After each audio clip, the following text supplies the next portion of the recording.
In this video, we will learn how to solve the 503 Service Unavailable error in WordPress. Let's get started.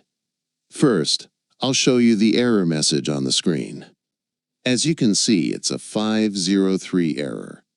Now I'll go to my account panel. I'm logged into my Namecheap account. I'll click on this icon under the Products section. Then I'll select Go to cPanel.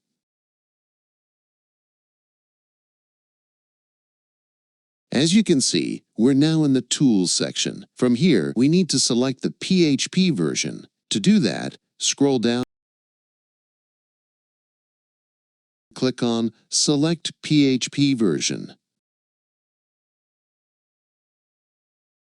On your screen, you'll see the current PHP version listed. Click on it. In our case, PHP version 8.0 is selected.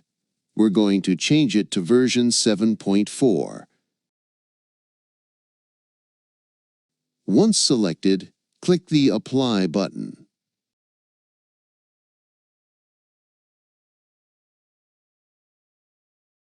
After applying the change, go back to your website and refresh the page. As you can see, the 503 error has been resolved. Thanks for watching.